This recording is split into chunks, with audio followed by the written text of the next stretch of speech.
how many of us have reached our full potential, or are on our own path to reaching our own true potential?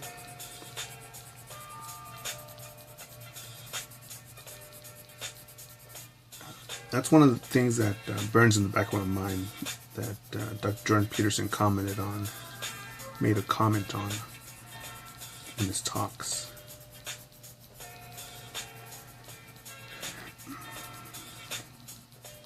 In the Marine Corps, we had a term called hurry up and wait.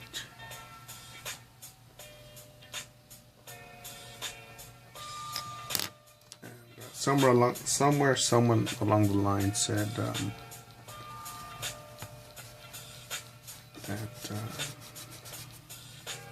didn't prepare and plan effectively the day for every Marine out there. And Marines were trained to follow orders. So we just can't lollygag and do our own shit. No, you don't do that. You could end up in some serious trouble if you did that.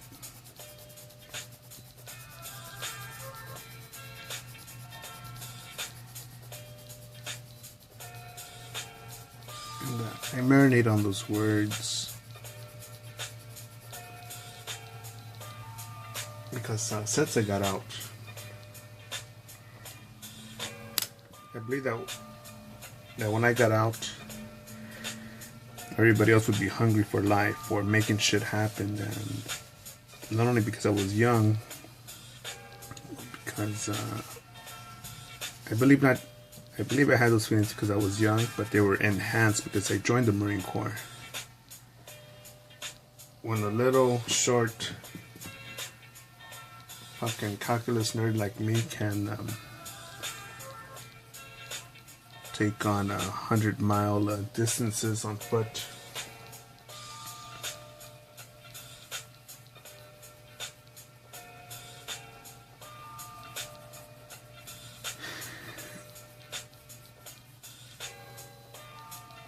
and mentally and physically expand, it makes me question as to, man, because the Marine Corps did not alter my genetics.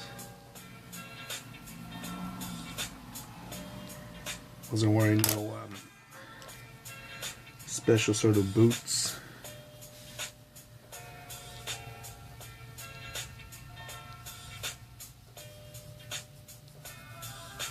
If anything, what possibly probably the greatest change was simply the simple one is more meals on a regular basis.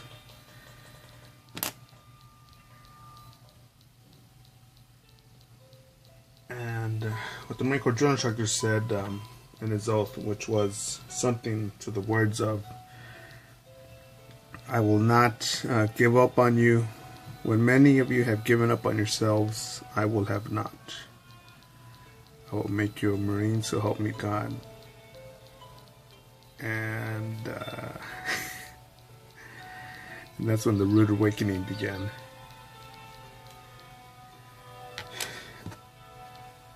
And I had to get unfucked, relearn waking up, relearn washing your clothing, relearn planning the day, relearn or learn the idea of teamwork.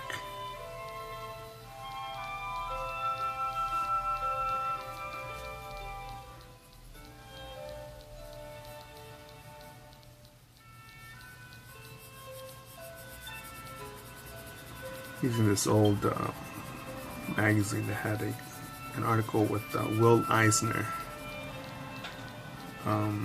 I believe a superhero that he created was called The Spirit. And the character, well, Will Eisner is a character. Will Eisner is also memorable because he's a comic book artist who kept his character.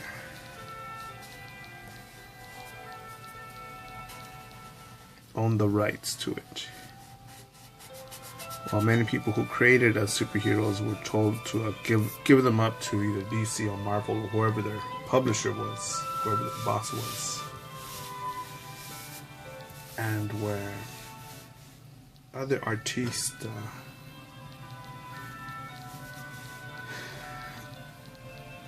that black or red, thinking here on the highlight here.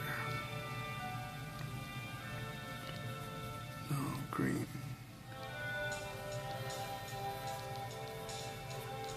I was thinking about the highlight because it's too tight to add white in there, or leave the white right there.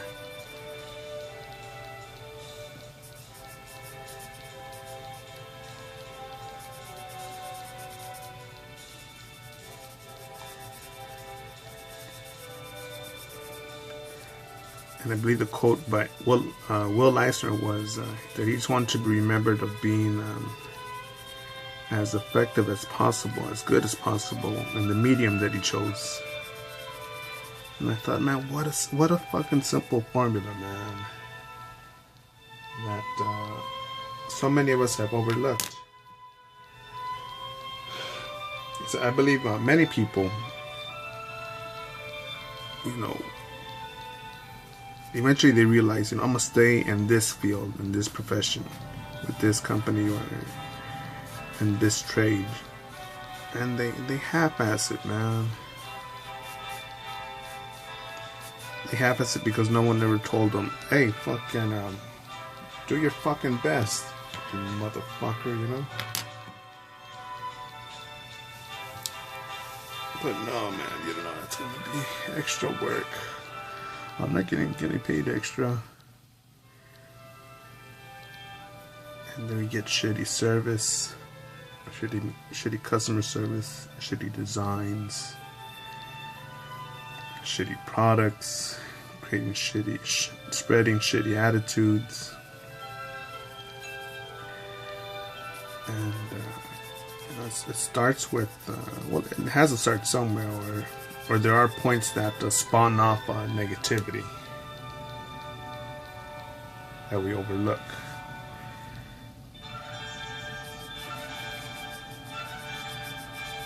Carelessly overlook.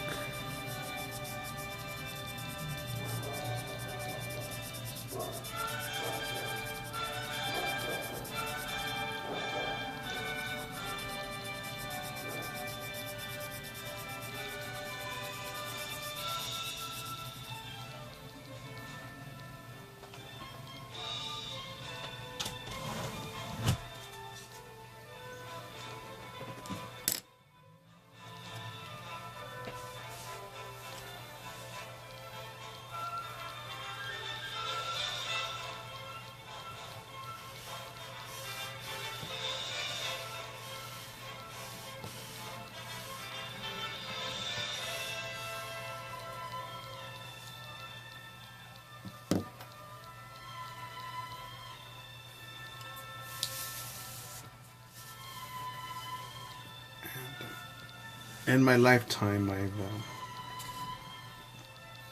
acquired, built, discovered many things to do in relationships to maintain or grow or expand. And I realized that I cannot be everywhere at once. And I had to calculate what I will be most effective in, and make the choice and make it happen.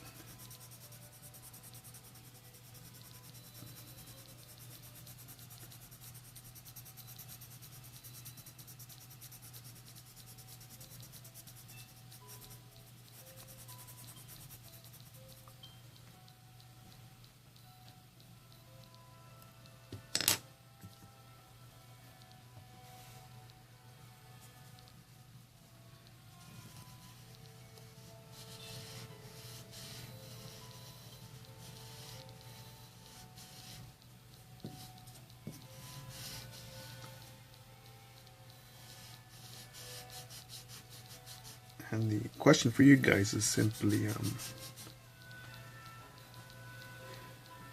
are you pushing hard enough? Are you making it happen?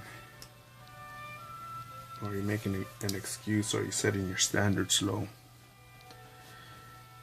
Why is that? Is it because other people around you are, no need to worry, buddy.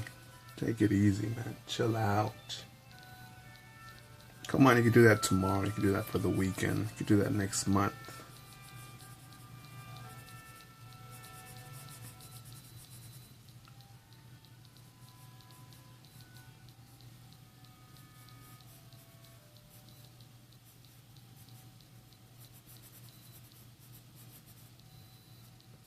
And I think it's small comments like that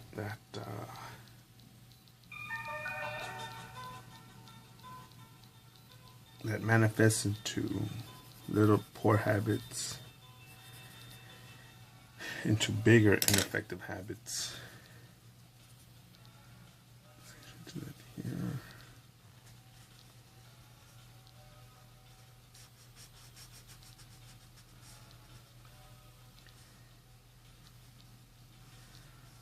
And I think now with this heat, it's a greater filter of people like that. I think I'll put need that green. We'll figure it out.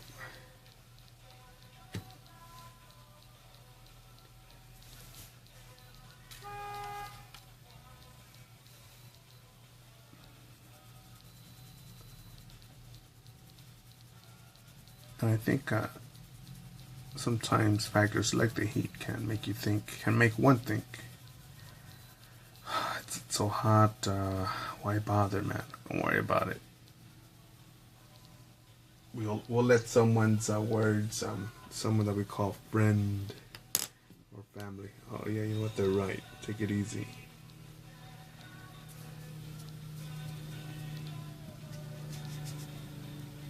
How many of us have pushed hard through hard weather, through tough times, and look back at what we built, what one has accomplished, and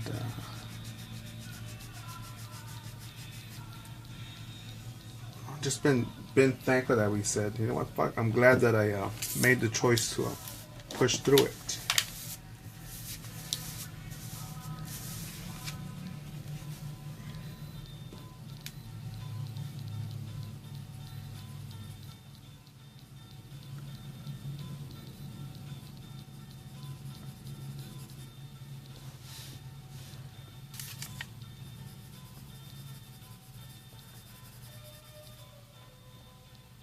I remember this fucking one piece of shit that I know had died, and people were crying over him. People that even realized that he was a fucking piece of shit. And me, I was saying, hey, we gotta thank that piece of shit because he's a great reminder a great warning as to what happens when you don't fucking take care of yourself. If you don't, if you're not hungry for life, if you make excuses. You know, this motherfucker that started off at zero, like many of us. But somehow we're supposed to find pity. Oh, you know, but he had it harder. I remember discussing politics, life, and other shit with this dumb motherfucker.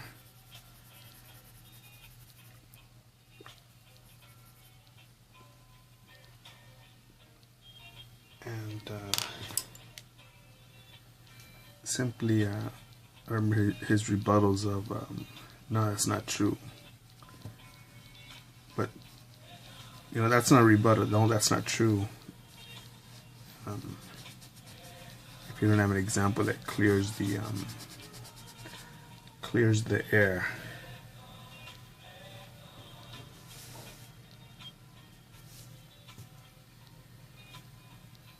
Enough about that fucking piece of shit already.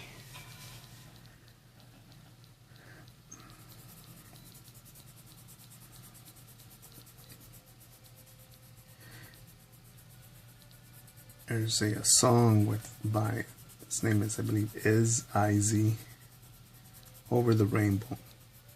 And the music video shows his funeral, or his ashes being thrown out to sea.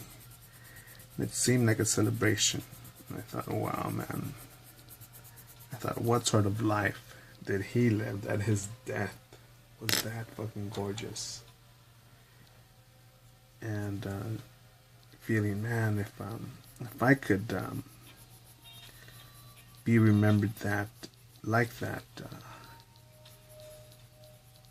in death, wow, to still provide comfort and happiness and being gone.